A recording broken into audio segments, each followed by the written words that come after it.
Hey everyone, my name is Breezy, and today I'm just going to give like a quick rundown of a quick analysis, sorry, of the set that I played for UKIT this week. So UKIT, if you don't know, it's like a big tournament held between the UK and Ireland every year. Um, and it's essentially like there's a number of teams with a number of players on each team. And we fight it out to figure out who the best team is, which obviously this year is going to be PlaidhaxX.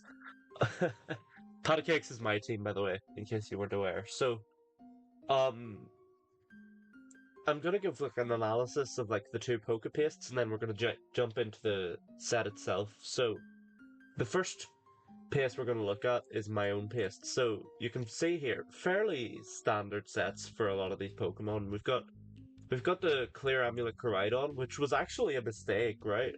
We played the set on cartridge, and I didn't realize at the time until like we were on team preview and exchanging pastes that I was Clear Amulet Coridon. So of course I had to update that on the team sheet. But um, I originally wanted to go with a version that was scale shot and loaded dice. But because I was Clear Amulet, I had to go with it, and it wound up working out in my favor anyway, so it didn't matter too much. But like very standard Clear Amulet Coridon. Um, the stat spread is not actually the typical stat spread. Um, this is like not max speed, not max attack. It's a bit of a slower and bulkier Coridon, and it does come up in the game. We've got Lunala. This is a very strange Lunala. Okay, this set is something that I cooked up at the very start of Reg I. I had taken my team that I used at EUIC and essentially modified it a little bit, slapped the Lunala on it, and called it a day.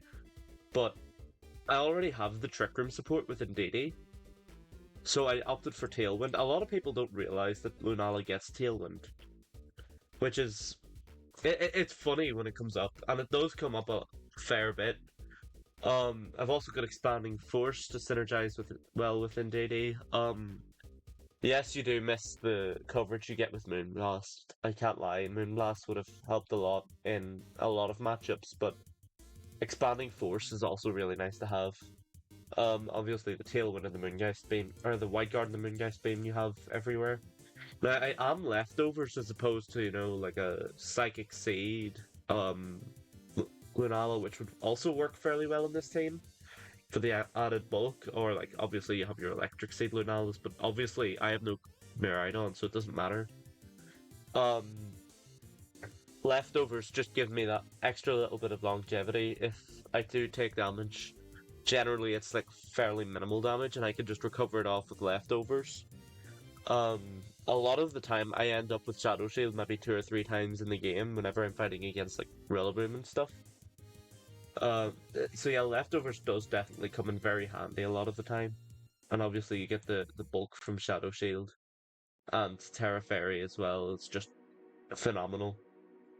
We've got DDF now. In DD, in practice, I had a lot of trouble against Ursaluna once it got into Trick Room, so indeed he was kind of modified to become a more tech option to deal with Trick Room strategies.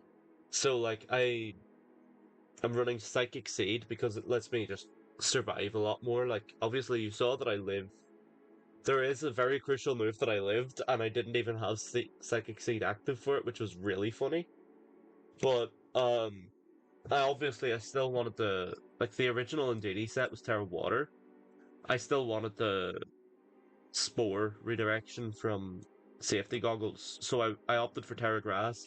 It allows me to resist, powerful moves from Miraidon, and also just take a lot more hits from the likes of Urshifu and Incineroar, like even Rillaboom. Like it's just really nice to have that Terra Grass option on Indeedee. I do still keep Psychic. I do like having offense on my Indeedee. I dropped Follow Me, and I do believe in hindsight that dropping Follow Me was a mistake. Helping Hand, while it did get used, it was mostly used because indeed he didn't have anything else to do, but I needed it on the field. You know, there's the likes of Assault Vest Miraidon. Sandseer Storm always two-hit KOs that. There's no need for Helping Hand, it's still going to be a two-hit KO. Um, but the main reason for Indeedee being here is to set up Psychic Terrain, sit on the field and not let anything click Trick Room. That's essentially the strategy behind Indeedee, and you know, it does let me pick off things with um the likes of Lunala or Raging Bolt or Landorus or like you know the big hitters on the team. Speaking of Landorus, this is my Landorus set. Terra Water obviously lets me live things from Calyrex Ice and Tian Pao and even Urshifu. Um, the real interesting thing with this Landorus set is Weather Ball. You know, I wanted that, you know, powerful move that can get boosted by Sun, essentially. I wanted Landorus to have some sort of synergy with Koraidon. I do believe that in future, Weather Ball will not be a very solid option, just because it's too versatile and the opponent can manipulate it in too many different ways, and you know, realistically in this team it doesn't accomplish much more than Sludge Bomb does. You know, like obviously you can't hit steel types with Sludge Bomb, but I do have ground coverage for that, and vice versa. Like I have the poison coverage for grass types. Weather Ball just doesn't feel like it achieves too much, so I do feel like that's going to change in the future. Um, Next we've got Raging Bolt, and Raging Bolt is just it's incredibly funny. Like I just have like one thing to tell you about Raging Bolt, and that's Terra Electric Photosynthesis boosted, Electric Terrain boosted, Life Orb boosted Thunderbolt. It does insane damage. Does very fairly well into Rhydon teams. Now you do miss the bulk that you get from Assault Vest and Terra Fairy. Obviously, you're never surviving Miraidon Draco Meteor, but you know there's other Pokemon here to assist with dealing with Miraidon to let Raging Bolt go crazy with Sun boosts and Electric Terrain boosts and Life Orb boosts and Terra boosts. It's insane once you get it in the right position. Um, and then there's Kingambit. Kingambit was sort of a more tech piece added very late into the team's development. This was previously an Iron Crown. And essentially, Kingambit and Iron Crown do the same sort of things. You know, it's that powerful steel type offense that, you know, Incineroar can't really deal with too much. The reason I added Kingambit here was because, you know, it speed ties Ursaluna in Trick Room, and by proxy, Calyrex Ice and Iron Hands. The Terra Fairy, obviously, to get out of like close combat stuff and body press and all those fighting moves. I can still take hits fairly well from Miraidon. I can still take hits fairly well from Calyrex Shadow, Kyogre, all those specially offensive Pokemon. I can still take hits from. It's essentially just designed to be a very bulky offensive Trick Room option. It can be used in conjunction with my own Trick Room, but it is also like a fail-safe in case like Trick Room does go up. Um, but yeah, it was added very late. It just feels like it does a better job than Iron Crown into the specific matchup that I was expecting. So I was expecting to see a Miraidon matchup because we did a lot of scouting on this player before. It was Callum that I played. Did a lot of scouting on Callum. Found out that he loves playing Miraidon. We did find like a few like off things. You know, there was Eternatus Calyrex Shadow, there was Kyogre Zacian, you know, Swordfish. But overall, Miraidon seemed to be his restricted. So obviously, like Iron Crown doesn't achieve as much into Miraidon as Kingambit would. So yeah, that's kind of why I threw Kingambit on the team. Also nice to be Dark type in this metagame.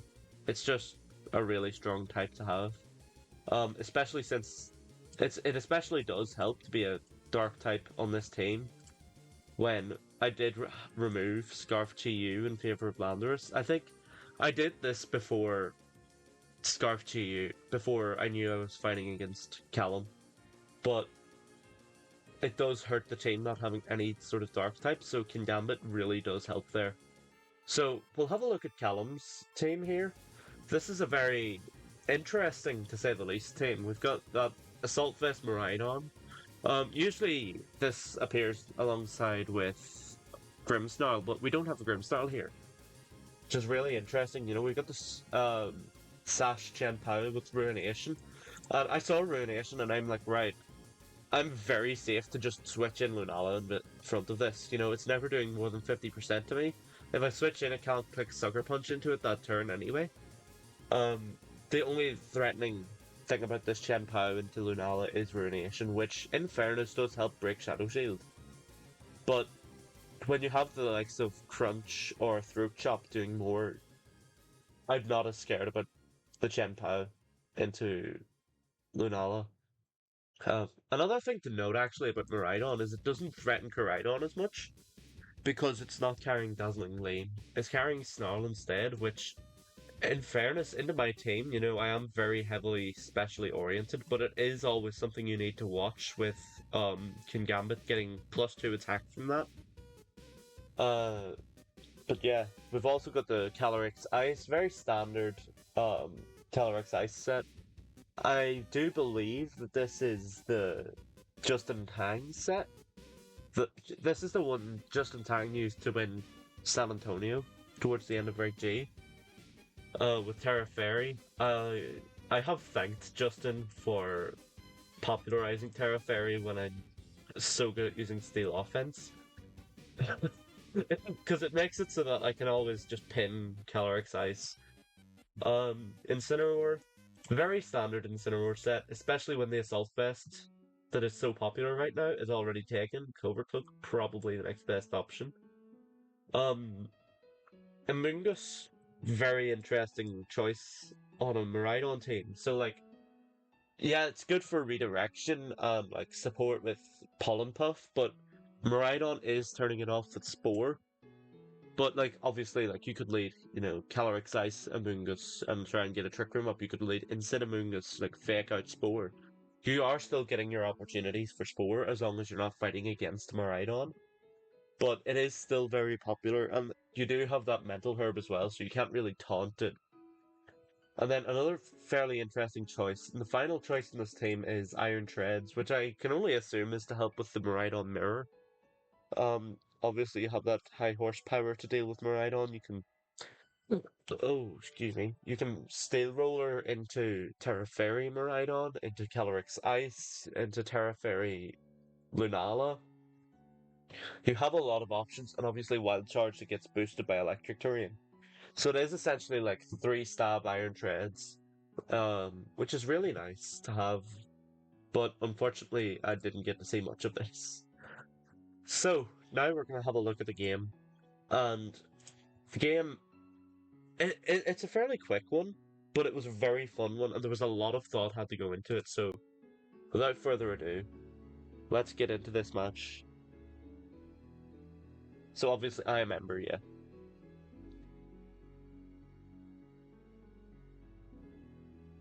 So Callum leads with Miraidon and Incineroar, and I lead with Koraidon in Daily. And at this point, I'm like, I don't know what to do here. So my game plan here revolves around clicking Scale Shot into Miraidon, but obviously I don't have Scale Shot, so I can't click it. Um, so I wind up just kind of sitting here for the full minute. I end up timing out this turn. Because I'm just so stunned at the fact that I don't have a skill shot. So, like, what I wanted to do was like skill shot, and maybe I don't even know what I wanted to do with Indeedee. I think I wanted to like helping hand in case I only got like a 4 hit in the Terra Electric. Um, I'm not too worried about the Incineroar though. Incineroar generally, as long as I don't let my Koraidon get neutered too badly, I'm generally okay. But with this kind of with this set, I can play my Koraidon a lot more recklessly in front of Incineroar, and it really worked in my favor this game, as you can see, as you'll be able to see. So yeah, here I actually do time out. I do protect Koraidon. Um, which doesn't actually end up doing anything this game. Um, there's Miraidon Volt switching out into my +1 Spadef Indeedee. I am kind of praying that my Indeedee lives a knockoff here, because, I don't have Psychic Seed anymore, but you'll see how that goes. Um, he does switch in Chen Pao here, and because I timed out, indeed he does click Psychic, so there's not much to say on this turn. Um, Callum essentially got to reposition for free and take one of my pieces. So Callum now has full control of the terrain. He can switch in and out. He can switch in his Miraidon, get sucker punches off on his Chen Pao, but as you can see, I'm kind of hovering on the idea of bringing in my Landorus. And you'd imagine that it's a fairly risky play, in front of a Chen Pao. And as I said, I'm not max speed Koraidon. I'm actually guaranteed to be slower than this Chen Pao on Koraidon. Um, which obviously isn't great for Landorus. And with Landorus, you kind of don't want to Terra hit in this matchup because you do lose that immunity to Electric. In fact, with Terra Water, you do become weak to Electric, so you do start to have issues with that. But I feel, in this moment, the value I get out of Terra Water is going to be the best value I get all game out of Terra. Because, I'm not going to take many KOs with, a burnt Koraidon, or even with Terrafire, or Lunala's not getting much value out of Terra either, so I feel like in this moment, to survive an Icicle Crash, I have to Terra, and they do kind of have to go to a Icicle Crash into Landorus here to try and pick it off. So Sanseer here does actually miss Incineroar, but I'm not too worried about that. I'm trying to kind of just ignore Incineroar for the most part. Just pick off the Chen Pao with Flame Charge, which means that I guaranteed outspeed Miraidon next turn. And Incineroar here, obviously, it goes for the knockoff. The big risk there was that they doubled Landorus in case of Terra Watered. I lose my Choice Scarf and therefore lose my Landorus, but fortunately that didn't happen.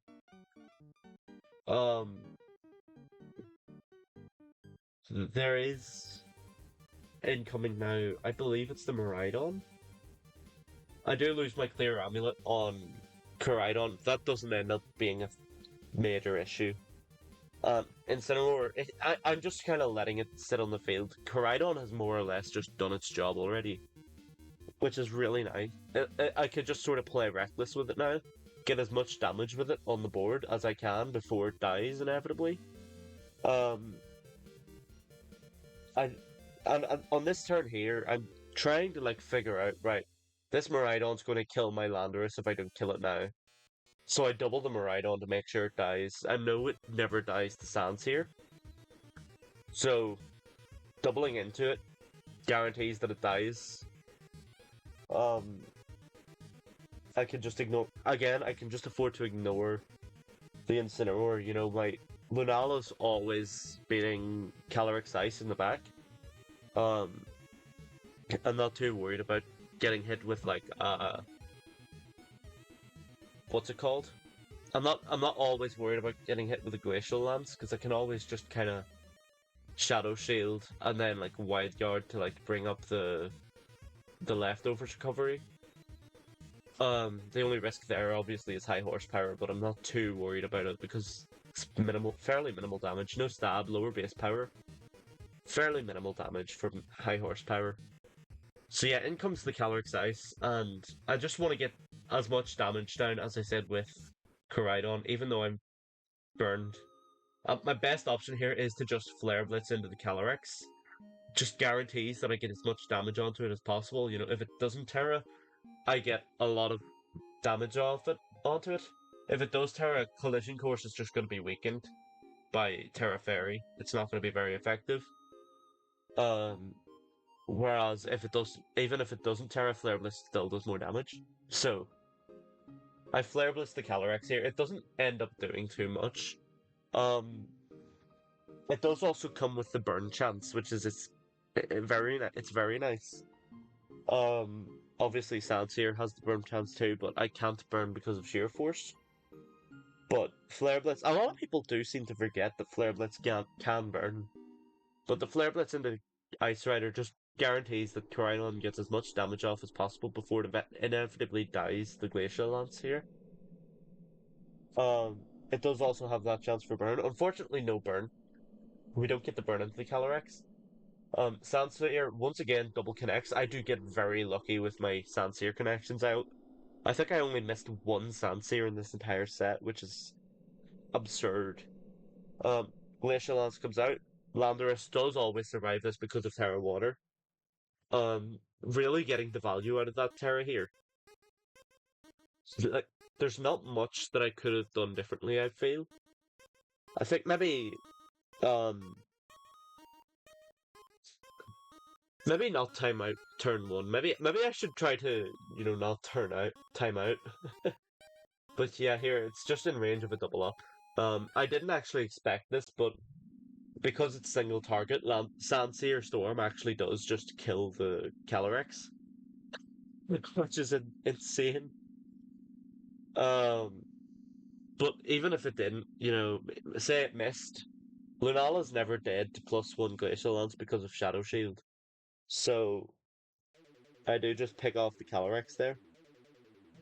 I can just like double Moongeist, or like even if they go for Trick Room, I can Moongeist Sandseer again, and they always lose. So that was the end of game one. We'll skip ahead now to game two, where they change up their leads. So we end up fighting against Calyrex Ice Amoongus. And now this is a much riskier lead for me. Amoongus is threatening a Spore, and I don't have Follow Me. So I could Terra Grass to avoid the Spore, but number one, that puts me at risk of Glacial Lance, and number two, I can't redirect it, so it only works if it decides to target Indeedee. So their plays here are like Spore plus Trick Room, Rage Powder plus Trick Room, and I just kind of had to bank on them throwing and clicking Rage Powder. Just clicking Rage Powder. Maybe not necessarily throwing, but I had to pretty much bank on them clicking Rage Powder. I was kind of expecting the Terra Fire to come out on Amoongus. But I clicked Flame Charge anyway, just on the off chance that it didn't, because Collision Course isn't going to kill it anyway, even if it does Terra. So, Flare Blitz is probably still my best option here. And of course, you saw there, I did lock into Imprison, just to stop Calyrex from getting Trick Room up. I really don't want to have to deal with Trick Room this game. So I'm just going to try and block it as much as I can. Obviously there we do see the Terra Fire come out in Amoongus. Very obvious play, but it's probably their best play is to click Terra Fire. They knew that I was going to click, Flare Blitz. Trying to keep the Calyrex Ice safe, it's an very understandable play, but I am very thankful that they went for this play, because it does mean that I just get Imprison up. So there's the Imprison going off, and as we see here, Calyrex attempts to Trick Room, so I just block Trick Room altogether. I'm not too worried about Calyrex at this moment in time.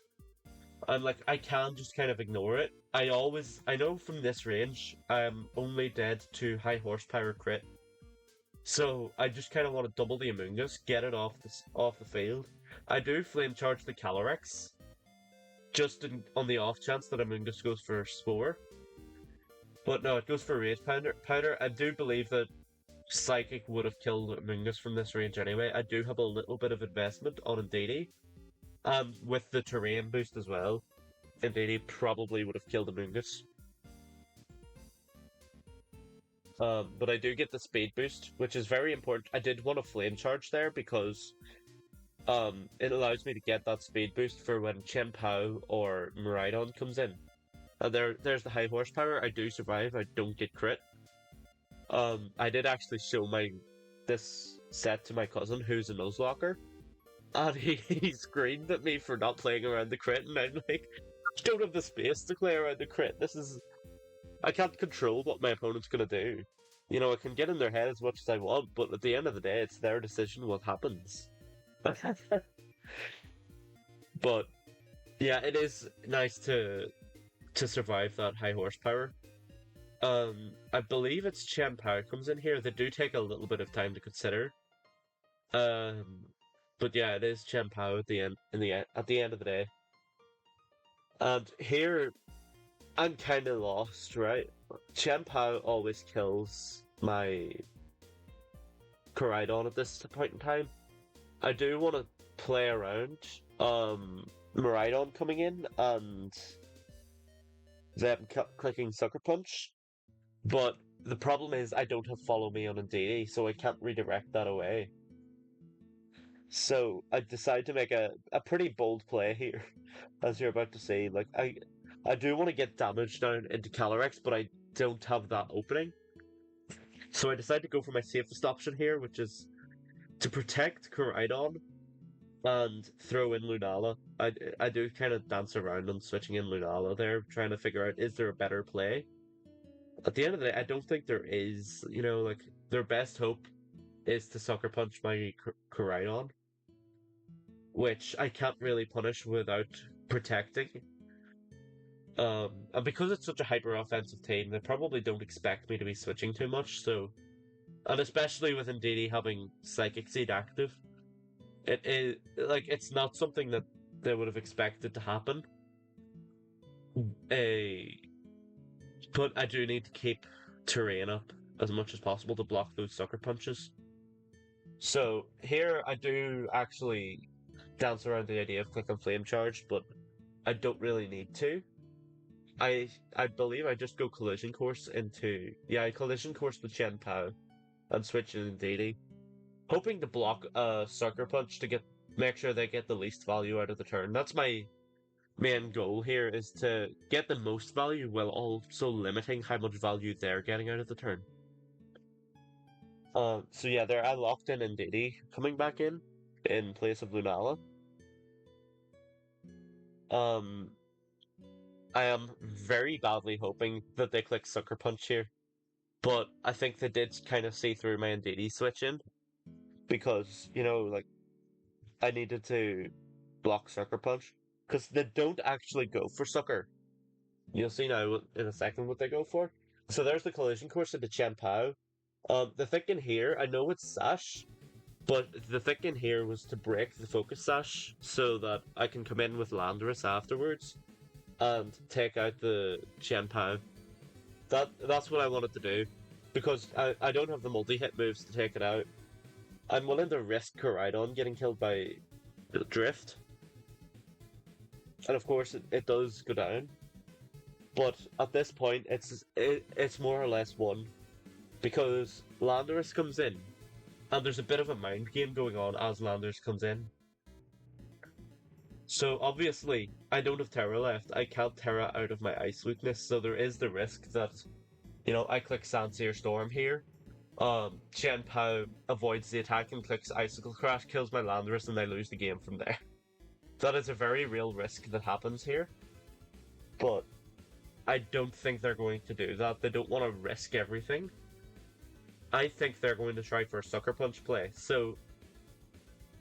but I am happy to risk this anyway. So there is actually a bit of a mind game going on where Landorus is still vulnerable to Sucker Punch because it's not grounded, but a lot of people don't realize that, because a lot of floating Pokemon do still get the benefit of terrains. Like, obviously, Miraidon is kind of floating. Lunala gets benefits from terrains.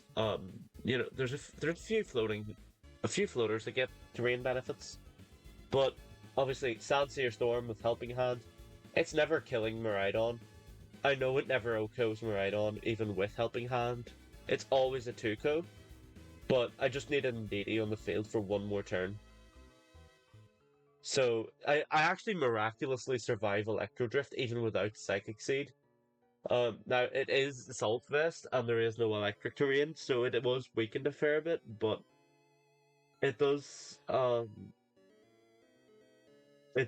me to get a second Imprison up this game. So the game plan here is the stance here.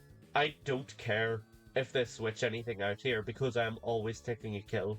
Chiampao just protected.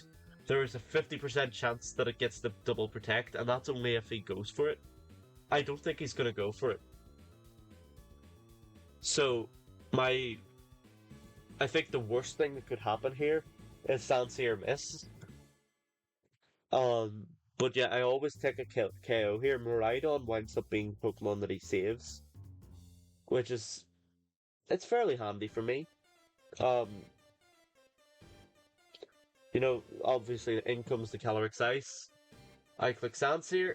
They don't go for the Sucker Punch, even though I am vulnerable to it, so I'm not entirely sure that they saw that Sucker Punch was actually an option there. I don't think I'm dead to Sucker Punch either.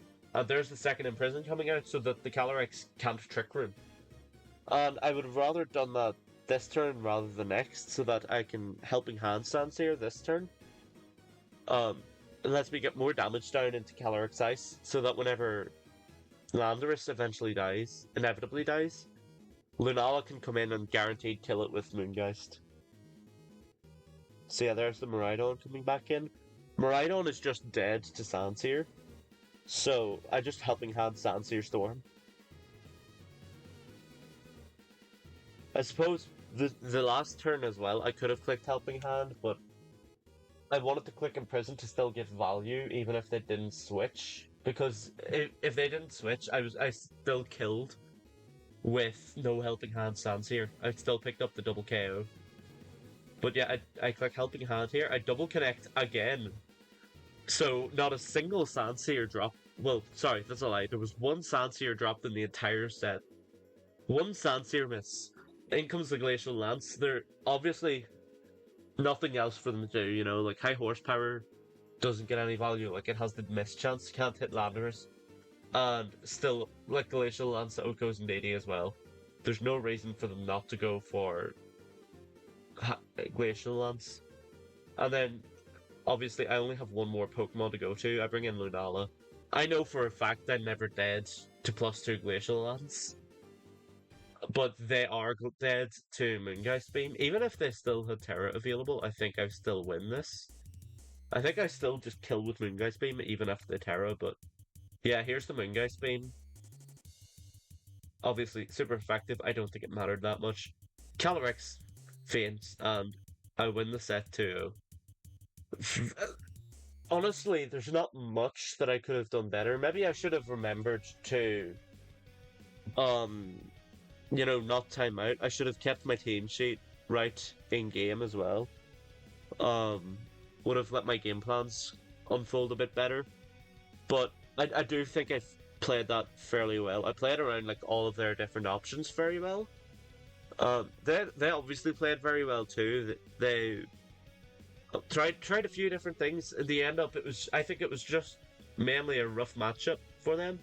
Obviously Lunala helps a lot versus Calyrex Ice with Shadow Shield. It helps a lot versus just all the big hitters with Shadow Shield. Including Miraidon. There's Flame Charge helped me pick up the pace with Coridon.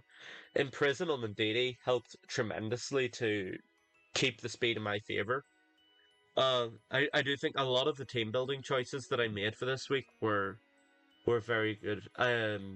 With the main differences being like obviously I'd have rather have Follow Me over Helping Hand. Helping Hand only really mattered in the last turn.